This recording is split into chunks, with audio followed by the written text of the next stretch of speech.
Hey guys, this is Gaijinhunter. In this video, I want to give you mine and Yuna's top 5 games of 2017. A few disclaimers before we start though. First, I didn't get to play every great game of 2017, and this goes for anybody who does a top list, this is more of a games I played the most of and got into my head the most. Second, nailing down a list of 5 is insanely hard, but I suppose that's what makes it kind of fun. You really gotta think about what games left the biggest impressions on you and why. First, let's start out with me, and then we'll go on to Yuna. Number 1, Zelda Breath of the Wild. Now, I've never really been into 3D Zelda games to be honest, and I'm not a fan in open world games because I just feel overwhelmed or lost. First, there's a story setting, but not a real story, so I never felt stressed out that I was getting lost or doing things that didn't matter.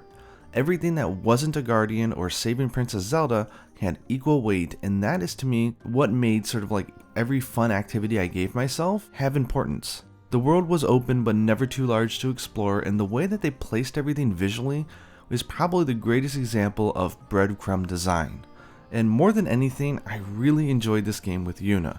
My single most memorable game experience of 2017 was actually in Zelda. It was a moment during the daring aerial descent into the Desert Guardian. There was the music, the staging, the pace, everything was off the rails and exciting, and Yuna was so into it, she jumped off the couch and was jumping up and down as she cheered me on. You know that feeling that when everything clicks?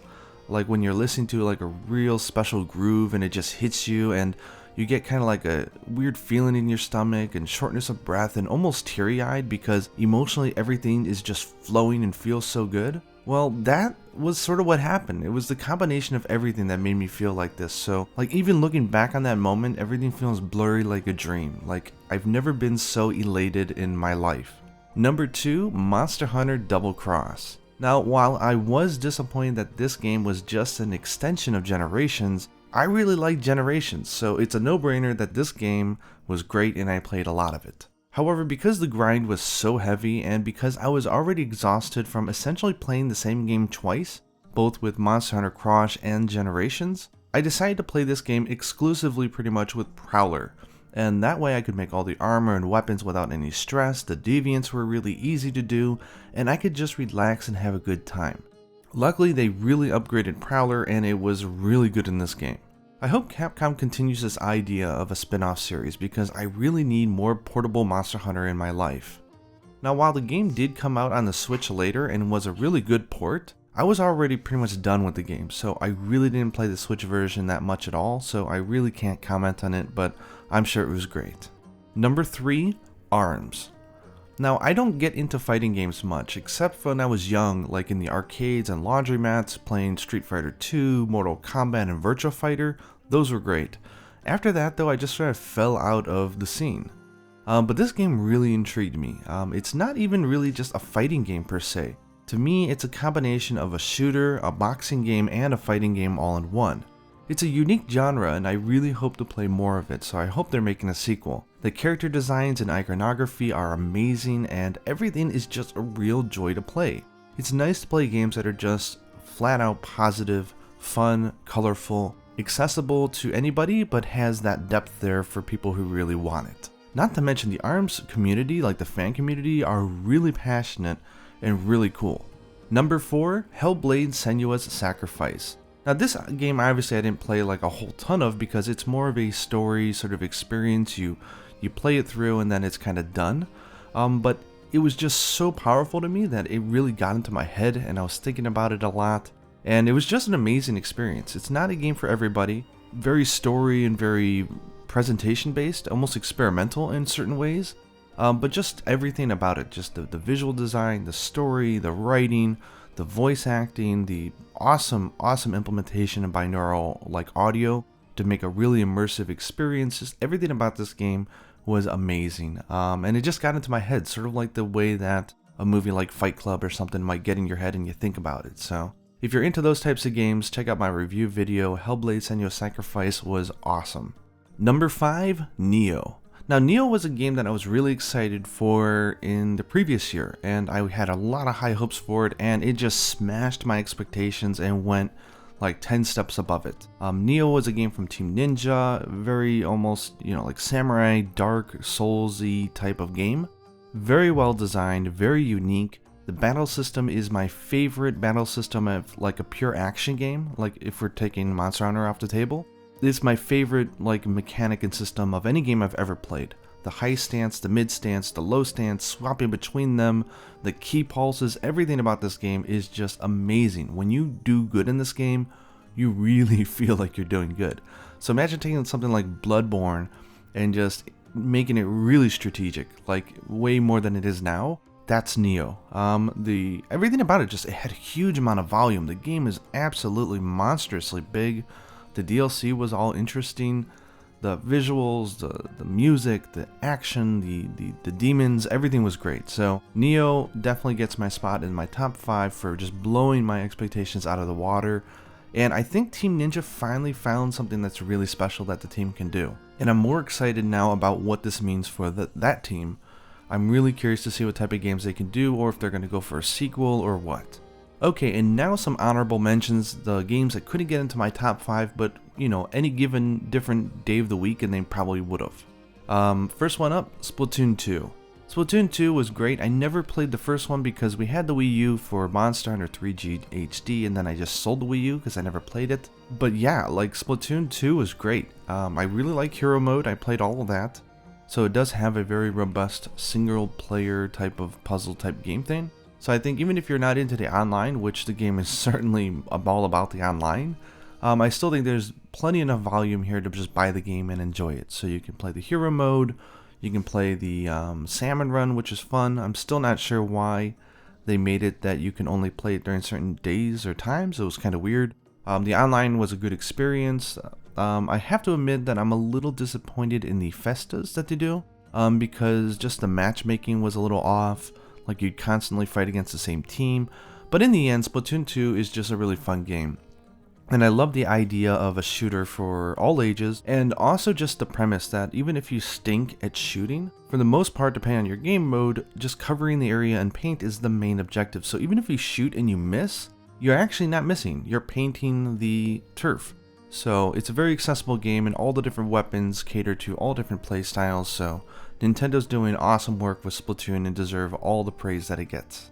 Horizon Zero Dawn. This was another game like Nioh, and it just, unfortunately, the timing was bad, I think, for me. I played so much of Nioh, I was really busy at work, I just didn't have a lot of time to sink into Horizon, but every time I've played it, I really liked it. The world is absolutely gorgeous. If there's ever a case for HDR, this is it. Just everything about it is really good. I ended up watching the rest of story mode on YouTube, just because I didn't have the time, because like Nioh, this is a really big game. So if you're looking for a game you can really sink into, like while waiting for Monster Hunter World, this is it. But yeah, like Aloy was a great character. I thought her voice acting was fabulous. Just yeah, everything about the game was great. So another one, just like Team Ninja, I think this is a case of the studio finding the gem inside of them and what they can do. So I'm really excited to see what the team does after this now. I think they really nailed it. Mario Odyssey. Now I love Mario, I loved Mario 64, I unfortunately did not have a GameCube, so I still have never played Sunshine, so everyone tells me it's amazing. But yeah, Mario was just great. I mean, Mario Galaxy I loved as well, but it was just really solid. I know a lot of people like praised it like beyond that, but to me it was just a solid Mario game, a lot of fun. I thought in some areas maybe a little too easy. I would have liked a more heavier challenge, I think, but overall it was just a really fun game, so I don't know really much more there is to say about that. There was no mechanic in there that was groundbreaking. I did like the idea of going into those 2D zones though. I thought that was a great call out. And Yuna enjoyed the game as well, so a win-win. Nier Automata. Now Nier is another game that I really liked the game for its mechanics. I thought the battle system and the presentation, the cinematography, the music, everything was really good. But it was another game that I think the story was kind of like a hit and miss with me. I know it was very profound for many people out there, so don't hate on me. And of course I didn't play through all the endings, and everyone tells me that if it's not you playing through all of them, then you don't really get the story in the way that it's supposed to hit you, so maybe this one was just my fault. But as a game, I loved it. So Nier Automata is definitely a game you should check out. I think Platinum Games always has made great action games, but seeing them with a very interesting story creative behind it, I think they really found their itch as well, so I can't wait to see what they do next. Dauntless. Dauntless, I think it's still in beta, but Dauntless on the PC free-to-play hunting game shaping up really good. Everything I've played of Dauntless this year has been solid. You know, I know there's a lot of people out there who either can't afford it, or they're interested, or they don't know they're interested yet in the hunting genre, and I think this game does a really solid job of capturing the hunting genre like Monster Hunter in a very accessible way. I mean, it's on PC, runs in different configs, it's free to play, so I'm very interested to see where Dauntless goes next, and I think it's going to be able to coexist fine with Monster Hunter World. I don't think that they're competing in any ways. If anything, I think they help each other. Having just more hunting games out there is a good thing, so Phoenix Labs, awesome guys, totally behind this game.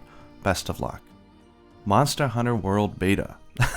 It's not even a game yet, but the beta was just amazing. I think a lot of us sunk in more hours in the beta than we do in most AAA games, just going through the major story mode. It was great. I mean, what can I say? It takes every fear you may have had about them streamlining it too much or dumbing it down and proves you completely wrong. Obviously, it's a demo, so the monsters are made to be easier to kill, and the time limits are different, and the online matchmaking is horrible because that's not what it is in the actual game. This is just how it was in the beta. So maybe some bad things it did there for representing the final product, but the game itself, whew, yeah, talk to me in a month, man, and this is all I'm going to be talking about all year. And final mention of 2017 was Google's ad bot. This is not even worth laughing about. But you get to play a game where you upload, you spend several hours, if not a full day, to make a video. You edit it, you take voice, you put video and images to it. You do the long process of uploading, processing, make a thumbnail, make a description, let everybody know that you made a video, put it out there, and then randomly the game, between anywhere from 12 to 36 hours later, will come and flag your video and take off the ads, meaning that you can't make any money off of it. So the idea of the game is to sort of use your psychic ability to understand when it's going to hit, then quick log on to YouTube, quick request a manual review, and then you get to wait up to 24 to 36 hours for them to unflag it, and hope that in between that period in which you weren't having ads run on your video, that the 70% of the lifetime views are not going to happen within that time. Anyways, good luck, Google. I really hope that you guys can fine-tune your ad bot. I know why you're doing it, but man, is it annoying and it hurts. Luckily, I don't rely on YouTube for my well-being, but for many people, oh man, this must hurt. So yeah, Google ad bots, don't be on my game of the year for 2018, please. Okay, now on to Yuna's top 5. Number 1, Zelda Breath of the Wild. Again, this was just an amazing game for both of us. She ended up tanking in, I think, somewhere like 200 hours into Zelda. This is obviously, of course, if she's 8 years old, this is her first major Zelda game that she's ever played. This is a game that I think really helped teach her how to control a character in 3D space. So once she got onto other games, she was just killing it. But Zelda, she really enjoyed. Every day I would come home from work, she'd come home from school, and we'd look forward to an adventure. We'd go out and see what we found that day, and she drove the wheel for probably, I'd say, half, if not a little bit more, of our playthrough together. Yeah, I can go on and on, but I already talked about Zelda in mine, but she absolutely adored it. Number 2, Slime Rancher. This actually would have been on my honorable, but I didn't want to talk about the same game twice again. But Slime Rancher for Steam, I know they had early access for like an in-dev build in like 2016, but I believe the official release was last year, 2017. Me and her discovered Slime Rancher at the end of the year, and oh my gosh. I bought a Steam Link so she can play in the living room. I ended up buying the Mac version. She tanked in already, I think, 80 or 90 hours, probably the same for me as well. It's just a really fun and relaxing game. I don't know how better to describe it than that. All the slimes are super adorable. You go out into this world, you collect them, you bring them back to your ranch, you split them off into little corrals, you can take any of the fruits and the veggies that you found out in the world, and you sort of grow them. And as you feed them, they give you sort of like crystals, and then you sell those, and you can create more stuff and expand your ranch. And it's just one of those like never-ending, farm games. But I hate farm games, and this isn't really a farm game. It's an action game, because there's lots of fun stuff to do. It's just, I don't know. The game is absolutely adorable. It's not expensive at all, so I definitely recommend it to you guys to buy it. And if you follow me on Twitter, you've already been seeing me tweeting a whole lot about it. If you're looking for a way to chill, Slime Rancher's your fix. I really hope that they released a Switch version one day. That would be amazing. Number 3, Splatoon 2. So Yuna obviously really liked Splatoon 2. She played it a lot. I really enjoyed sort of fighting off against her. We'd constantly go into the same room, see if we were either on the same team or opposite teams. And she was really into the fashion. She would constantly buy everything that was at the shops. And she had some really interesting combinations. But overall, it's just a really good game, and she enjoyed Splatoon 2, and she definitely enjoyed playing online. One fun thing though, if you watch me on Twitter, I do show some clips of her playing, and she does, I guess you'd call it squid bagging. Sort of like taunting the player that you just killed because you know that the camera's on you. So they just sort of like go in and out of this slime really rapidly, like like kind of taunting. The whole idea of like teabagging and whatever, like that doesn't really exist in Japan, especially with kids. I mean, come on. And they don't do it like over the spot in which your character got killed. They're just doing it to taunt you. And a lot of people, I think Hikakin on YouTube does it. So it's not seen as a vulgar thing. I know some of you were a little shocked to see that she does that. She just really gets competitive and really enjoys it. However, I must say I'm very proud of her that even when she loses, as long as she feels it was a good fight, she's very happy. And that type of good sportsmanship is something that I'm trying to sort of instill in her as a father. Number 4, ARMS. ARMS was something that me and her both enjoyed. I covered in my year-end review, but we went to sort of play it at a trial in Akihabara. We both fell in love with it. She plays with the Joy-Cons separate. I play with the Pro Controller. She liked the game because the designs are nice, and she likes the feeling of the punching. It's very responsive, the motion controls, and it just makes you feel empowered. So when you win, you really feel like you won. So ARMS was a game that I think we enjoyed a lot together. And Yuna's favorite character, I believe, was Kid Cobra. I think she really liked him going, "Sa!" like after he killed you. And he was just a fun, slippery, fun character that she felt empowered to play. Number 5, Kirby's Blowout Blast. This was actually a small 3DS title. It's a 3D game for Kirby. And both me and her had a blast, but especially her. It's just really well done. Every stage is short. It's like an arcade game, so every time you go and you play it, you know that you're getting better because you know the placement of the items, you know the placement of the enemies, and you can just feel that natural sense of getting better and the memorization. So Kirby's Blowout Blast, we cleared every stage with gold. The very final special, you have to do like all 5 stages in a row. We have still yet to clear that. But eventually we will go back and beat it. But Kirby was a huge obsession for Yuna this year, just in general. But as far as, she played Robo Planet a lot. She went back and played Touch and all the other games. But Blowout Blast was definitely the best one of 2017. Yuna's honorable mentions. Minecraft on Switch. She ended up playing this for about 200 hours. Minecraft was a huge obsession of hers for the last few years, and for good reason. It's really fun. So when it came out on Switch, we both bought it so we can play it together. I was a little disappointed that at first the resolution on TV mode was 720 and was a little blurry, but they actually went through and updated the game like a month or something later to 1080p. So the game looks great, it runs great, and come on, it's Minecraft. How can you not love it, right? Mario Odyssey. Yuna had a lot of fun with Mario. This was her very first Mario game. She beat it in like that weekend. And then she started collecting a lot of stars, and then she just stopped playing it. I think for the same reason that I stopped, that it was a very solid and fun game, but we didn't really feel the drive to go and do everything in it. So as I always teach her with games, it's better once you feel that you're forcing yourself to play to just stop. Let the game have a good memory and just leave it on a high note. So that's exactly what we did. Pokemon Moon. Now I know this was a late late 2016 game, but obviously Pokemon is a game that evolves for the first half year as you play it, especially here in Japan with all the events and everything. So she played a whole lot of Pokemon on her 2DS in 2017. We tried X and Y, hated it. She got lost all the time. The story wasn't interesting. The menus were confusing, but Moon just clicked. So she played that through all the way to the end, got all the Ultra Beast, everything. We had no interest of playing Ultra Moon and Ultra Sun, but I'm very interested to see the Switch version of Pokemon that they're making. And that's that. So let me know down in the comments, what were your favorite games this year? Again, this is not really a definitive like critics review of the best games. This is more of saying what games did I play the most? What games did I enjoy the most out of what I played? There's a ton of games I didn't get to play. Stuff like Gravity Days 2, like you name it. Like there's just tons of good games out there I didn't get my hands on. So back catalog, I want to touch you, but once Monster Hunter World comes out, I'm afraid I probably won't play anything else. Anyways, I hope you guys had a good gaming year in 2017 as well. A reminder that in a few days they're doing the final live stream of Monster Hunter World here in Japan. It's a huge sort of New Year's special.